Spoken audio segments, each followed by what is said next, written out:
Hi everyone, and welcome to Center Lane and this last final episode of Bruce's 928. Well, we've been working on the car for a number of months, and today is the day that I get to unveil it and show you what the final finished car looks like. Now, if you've enjoyed this series, and if you like Center Lane, then please subscribe to my channel, click the bell to be notified of future episodes. Now, what we're going to do is unveil the car. I'm going to show you what it looks like. It's beautiful and shiny, and then we're going to take it for a ride and show you how it performs on the road. Here we go.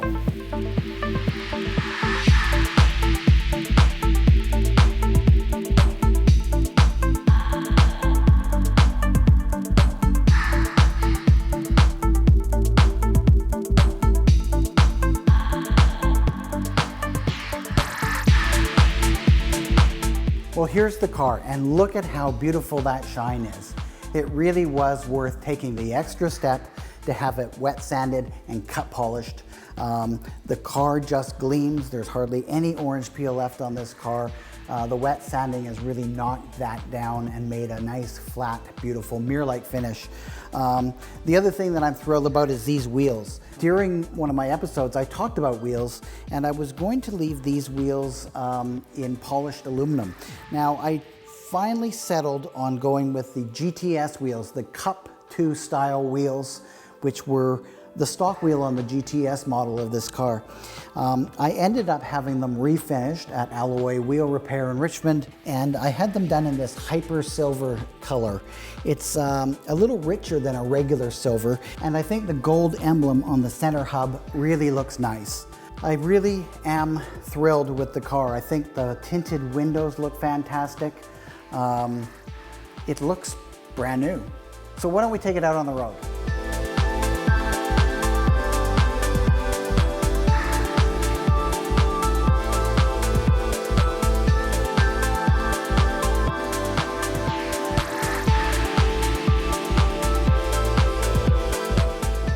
Well, here I am driving in the 928. It's really nice now that this car is completely finished with all of the interior improvements that we've made. With the Alcantara in here, the Alcantara on the headliner, along with the sound deadening material. We put some hush mat in the ceiling and the door panels. It's made it quite quiet in the car. The door panels, even the steering wheel here. It really does have a high-end kind of luxury feel to it, which is really nice. The car drives amazing. Now, for those of you who've never driven a 928, the car is not really a sports car. It's more of a Grand Tourer. And you know, that all goes along with it being an automatic. 85% of these cars were automatic. And that's because they were more of the executive sports car. They were really a Grand Tourer that was made to get out on the Autobahn and drive for 8 or 10 hours straight in extreme comfort. This car has all kinds of features that weren't really all that common at the time. Not only does it have air conditioning, but it has climate control, which was kind of an unusual thing. It's got memory seats, power seats. Power seats was not common in Porsches at all. This car has power seats, but it also has a 3-position memory. It's got really unique things, like the glove box is air conditioned. So if you have cold drinks and you want to put them in your glove box, they will stay cold all day while you're driving along and enjoying your Autobahn cruising. I put in a couple little extras in this car just to make it a little bit more modern. I put in a rear view mirror that is automatic, so it automatically dims, but also has HomeLink on it. So I've got my garage doors all set up and programmed into my rear view mirror. So that's a nice little modern touch. I mentioned I put keyless entry onto the car. So normally you'd have to use the key to get in and out of the car. And as a result of that, you'll often see the little ring around the key slot on the doors often has the paint rubbed off because people are turning their hand, rubbing their hand over it. And so the keyless entry prevents that from happening, and it's a nice feature too. It's got a button on it so that I can release the trunk as well. So that is a nice little modern feature on the car. One of the things I wanted to do with the car was keep it as original as possible. I have done some interior enhancements like the Alcantara and leather combo, but I wanted to keep the original Bloc-Punkt stereo in this car. Now when I got it, it didn't have an original stereo. Most of the time when you find a 928, someone's replaced the stereo because the Bloc-Punkt ones don't seem to last. And this one was no different. It had a Kenwood stereo in it, and it doesn't really look right in it, didn't match. The Bloc-Punkt stereo looks right, and I wanted to keep it the original because I wanted to get collector plates for the cars, and you know, the collector program here in British Columbia, they do not like aftermarket stereos being put in cars. They want something at least to be era correct, but more importantly, true to the origin of the car. So I found the Bloc-Punkt stereo online. I got it from SW Audio, and it's new old stock. So it came in a box, brand new. It was quite expensive. You know, these stereos probably back in the 90s were about $400. They're about 3 times that now for new old stock, but it really matches, looks beautiful.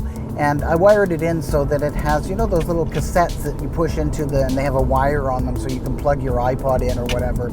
Well, Colin, he had wired it in for me so that the wire went through the back of the deck.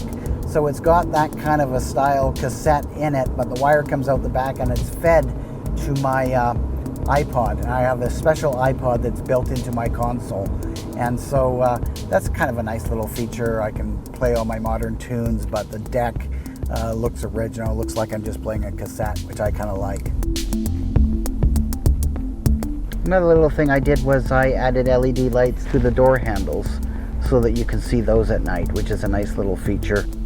This is the Bluetooth interface, and the Bluetooth does tie in with this. It connects to my stereo.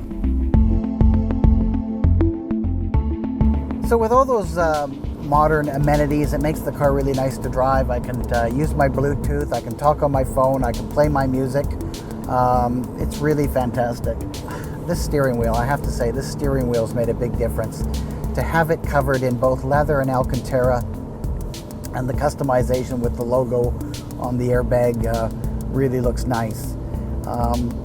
And the sound deadening material, I talked about that earlier, the sound deadening really quiets down the interior of this car and makes it feel very luxurious, especially when you go to slam the door, close the doors and that kind of thing. It's really got that deadness to it, which is kind of nice.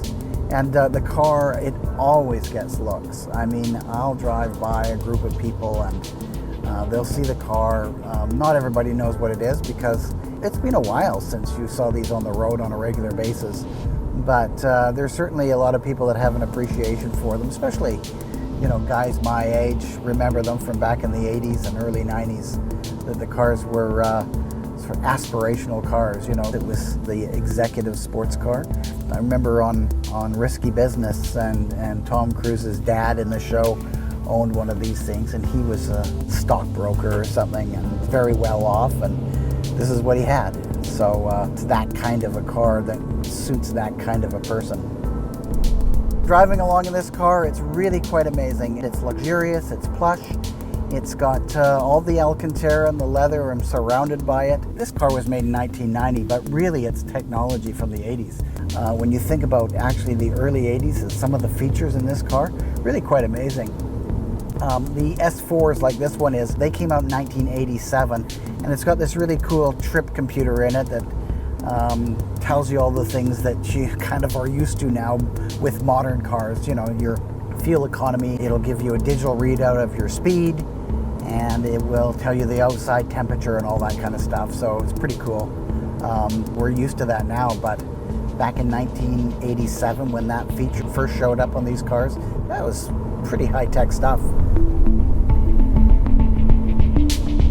When I was 20 years old and I saw this car on movies, I thought, man, that was the car to have. I mean, I dreamed that this would be a car to have. And eventually I realized that dream. And you know, it's an attainable dream because these cars really have not gone up in value like some other Porsches. You know, you look at 911s from the same era, and they're astronomical in price.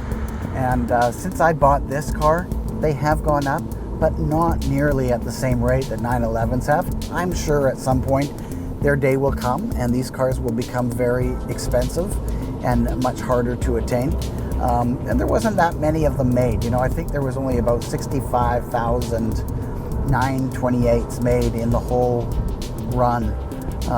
By comparison, I have a 67 Mustang, and they made close to 500,000 in 1967 alone. So it gives you an idea of how rare these cars are.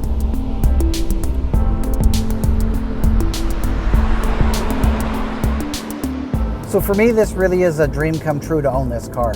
I always wanted one. When I was a teenager, it was the dream car, a true 80s supercar. Owning it is a real pleasure, and I just love being in it. It is a part of who I am, and I am going to enjoy it, and I'm going to drive it, and I'm going to enjoy watching everybody watch this car go by, because it really is a head turner.